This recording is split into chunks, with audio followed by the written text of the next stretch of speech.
Não é por acaso que, nas primeiras deslocações feitas a centros universitários, esta é a segunda vinda a Coimbra. A primeira para cumprimentar a Associação Académica de Coimbra, a segunda para corresponder a um convite da Universidade de Coimbra, mais especificamente do seu diretor da Faculdade de Medicina de Coimbra. É um cumprimento ao passado e é uma saudação ao futuro. É um cumprimento ao passado. De facto, Coimbra é alma mater. Todos os universitários, e honro muito de o ser também, se reconhecem na matriz que foi e é a Universidade de Coimbra. E no domínio específico da medicina, ou da saúde, se quiserem, de forma mais vasta, isso é de modo igualmente claro, para não dizer ainda mais claro. Mas é também uma saudação ao futuro. Não é apenas um cumprimento ao passado. Acabou o magnífico reitor de nos dizer quais são os projetos que tem em mente. Muitos deles, boa parte deles, num regime que já me explicou de quais autofinanciamento. Isto é, por decisão estratégica da Universidade, através da afetação dos seus recursos, com um planeamento atento, cuidadoso e competente e com uma visão de futuro. Saúde, Vossa Excelência, magnífico reitor, por essa capacidade de liderança só possível numa instituição tão instituição quanto é a Universidade de Coimbra, em espírito de corpo, em capacidade de visão do tempo e, naturalmente, manifesto o apoio do Presidente da República Portuguesa. Cumprimento também a Faculdade de Medicina. A Faculdade de Medicina, ela própria, disse o seu diretor, é alfobre de projetos. E vários recenseei, desde o consórcio Coimbra Health, passando pela entrada na M8 Alliance, na licenciatura em Cabo Verde, e amanhã mesmo tenciono, ao receber o Sr. Presidente da República de Cabo Verde, falar-lhe dessa experiência, que é uma experiência muito importante para Portugal, mas muito importante para Cabo Verde, na reforma integral do mestrado integrado, mas também na criação do consórcio, que é o grande promotor do encontro que aqui nos reúne hoje, Aging Coimbra. E por isso saúdo, Vossa Excelência, Sr. Diretor, saúdo não apenas pelo edifício que acabamos de, por assim dizer, inaugurar e visitar, e que me deixou um sentido de inveja recordando as aulas de Medicina Legal no meu longínquo segundo ano de Direito, decorrendo num contexto completamente diferente. Sem aqueles meios, sem aqueles recursos, sem aquela capacidade, até de proteção dos alunos mais sensíveis relativamente às autópsias. Não era o meu caso, sendo obrigado a 3 autópsias, assisti a 6. Portanto, sinal de que era uma vocação médica não realizada, desviada para o direito. Mas saúdo pelo dinamismo que tem sabido imprimir a uma faculdade que é uma faculdade cimeira no papel, cimeiro de Coimbra no panorama da saúde em Portugal. O tema deste congresso é um tema que reúne a nível regional especialistas, interessados, conhecedores, preocupados, cidadãos, em torno de um tema denominado envelhecimento ativo e saudável. Desde logo, o facto de ser um encontro regional merece o meu cumprimento. Porquê? Porque, sendo um tema nacional, penso que nada como a proximidade para abordar matérias de tão grande relevância social. E essa proximidade aqui expressa, acompanhada de indicadores que revelam uma atenção peculiar desta região relativamente ao tema abordado, é um bom sinal daquilo que deve ser a descentralização, também neste domínio, na forma como aborda e trata temas que são nacionais, mas podem e devem ser tratados também a nível regional. E que tema? E, aliás, que líder a presidir a concepção e execução deste encontro? O Sr. Dr. João Malva. E que sei que, além de se especializar neste domínio, tem sido grande entusiasta deste consórcio e também deste tipo de reflexões alargadas. Saúdo, portanto, acrescidamente. Há uma perspectiva científica desta matéria. Como imaginam, não é um domínio da minha especialidade, louvo-me naquilo que me dizem os especialistas.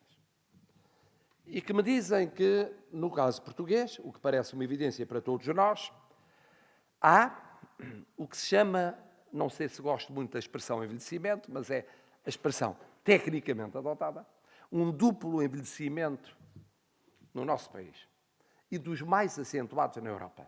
Porque nos dois topos da pirâmide etária.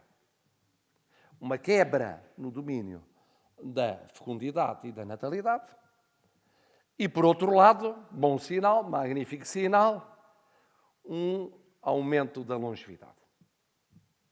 Mas que tem como consequência, o somatório dos dois, aquilo que os especialistas chamam o duplo envelhecimento. E que tem, portanto, pelo menos essas duas vertentes. Mas depois tem outras dimensões científicas. A ideia de que se trata de um fenómeno transversal. Um fenómeno que depois tem causas e efeitos no domínio da saúde, da segurança social, no domínio dos transportes, no domínio do ordenamento territorial, nomeadamente do ordenamento urbano, acentuado pela transformação da vida nas áreas urbanas e metropolitanas.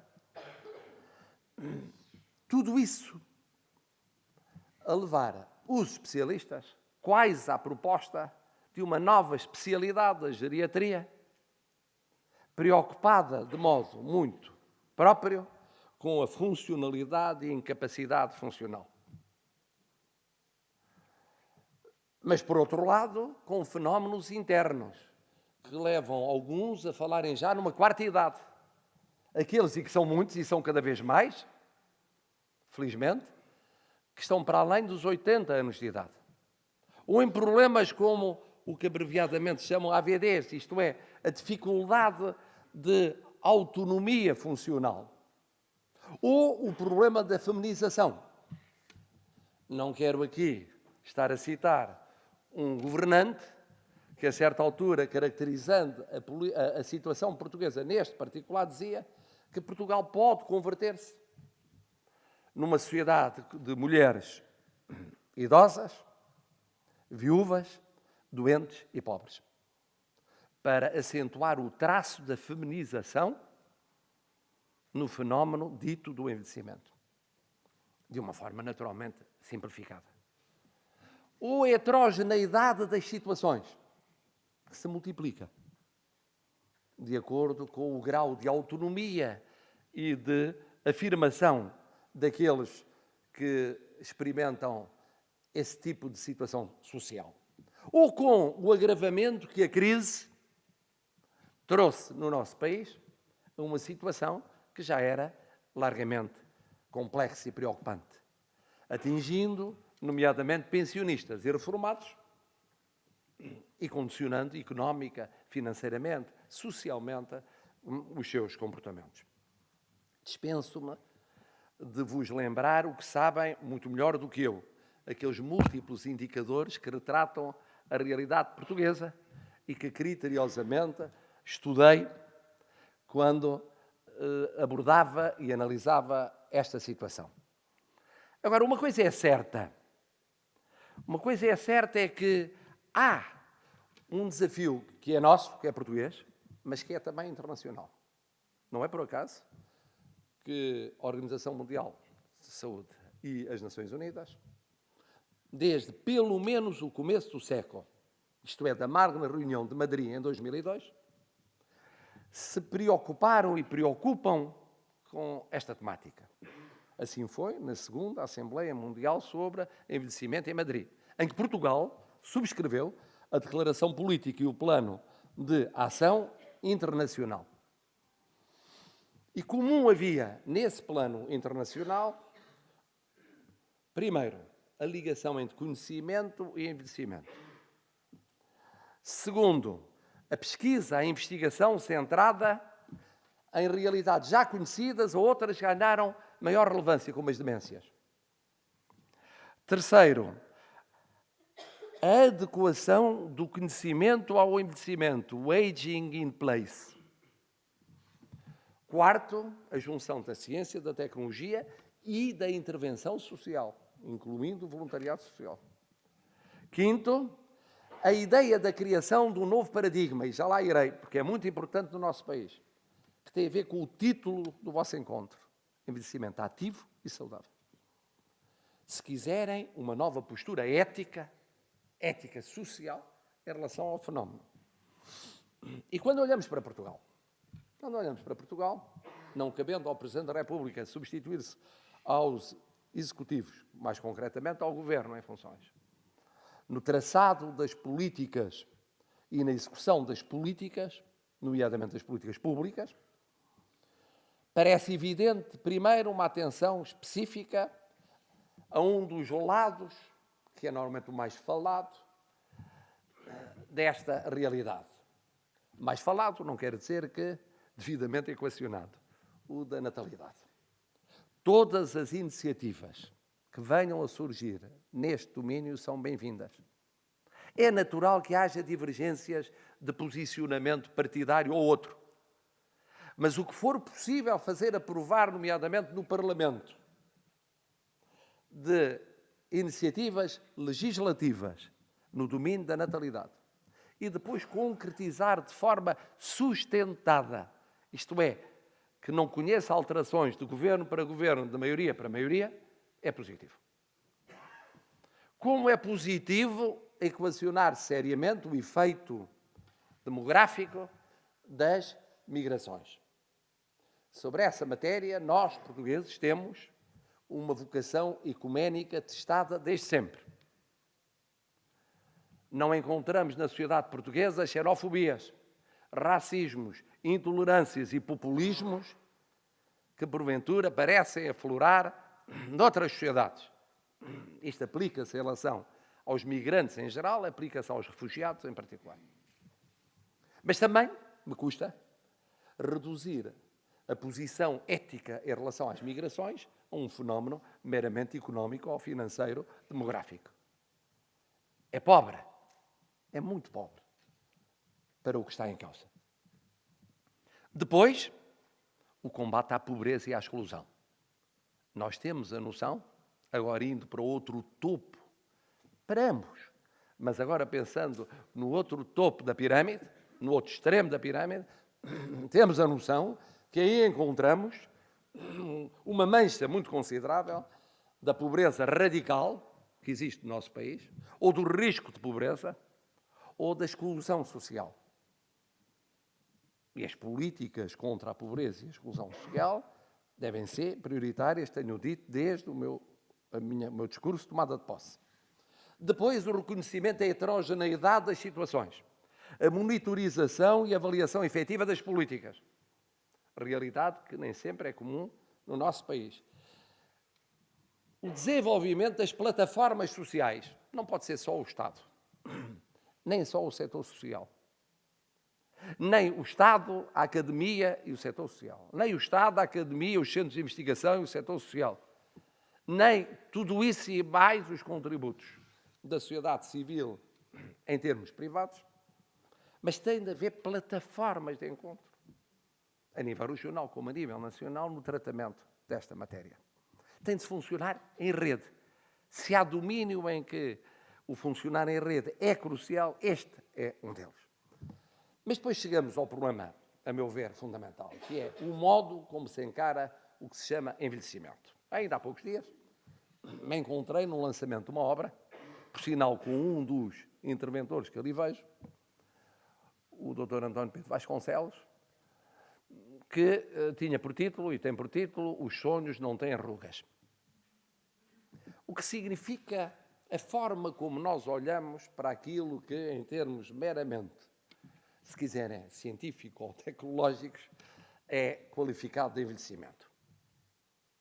Primeiro, temos nós a noção de que o processo de envelhecimento é um processo pessoal como social que dura toda a vida, que se começa a envelhecer desde que se nasce. que não se envelhece apenas a partir de uma determinada idade? E que esse processo é, portanto, um processo contínuo que deve ser encarado naturalmente como um processo contínuo na vida das pessoas como na vida das sociedades? É que faz toda a diferença no modo de encarar, em termos de análise e de intervenção social e política. Temos nós a noção da solidariedade intergeracional, não como ela muitas vezes é vista, só de um dos lados, mas dos dois lados. Dos dois lados, os jovens de hoje são pais e avós da amanhã, ou de depois da manhã. E será que pensam nisso?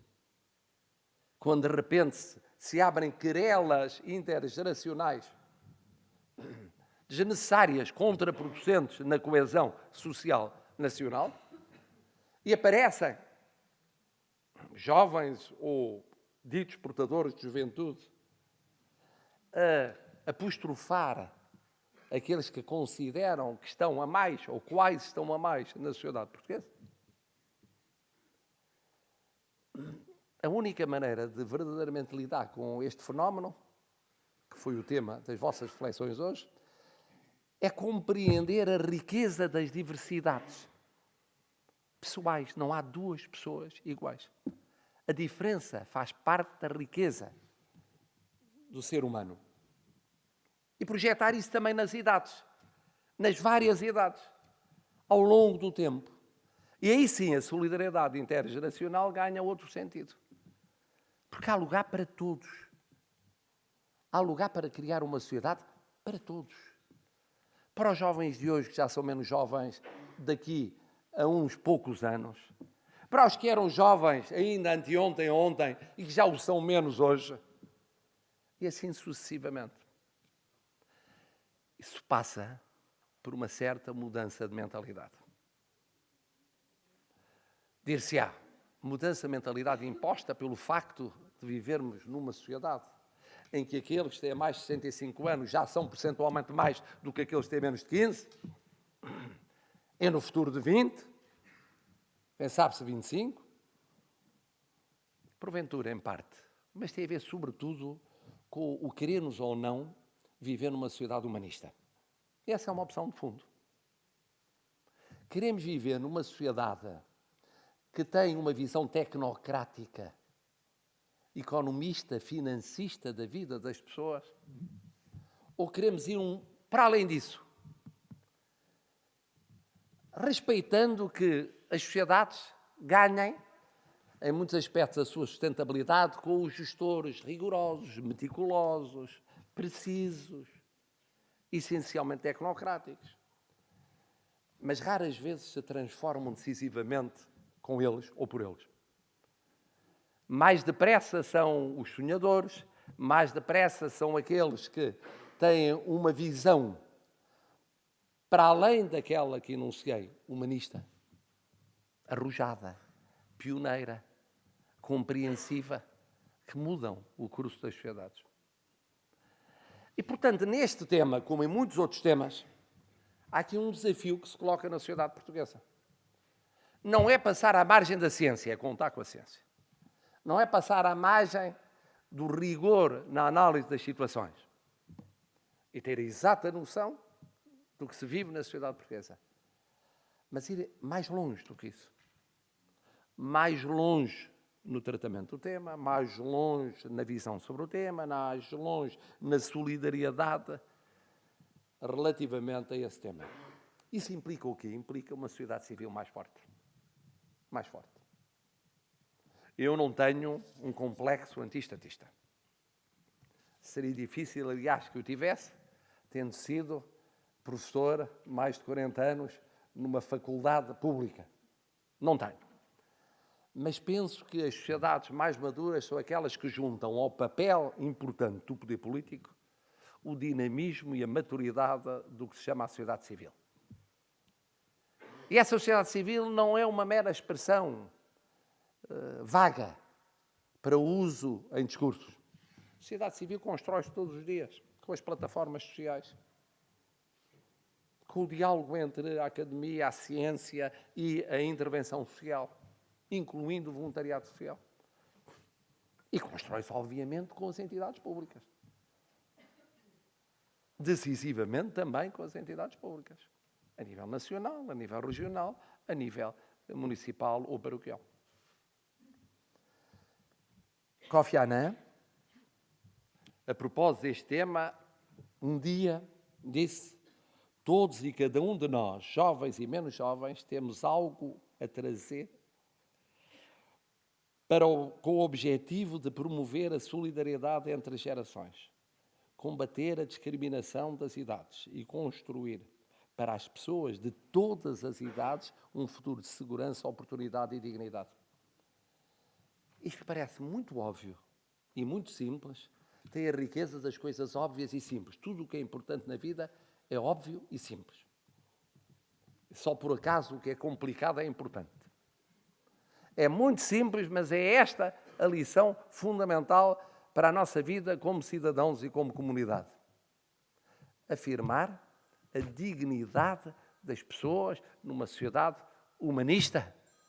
Também no tratamento do tema que aqui qualificaram, e bem, de envelhecimento ativo e saudável. E é nesse propósito e com esse estado de espírito que o Presidente da República não pode deixar de louvar as vossas reflexões e de apelar a um sentido humanista na construção da nossa democracia. Muito obrigado.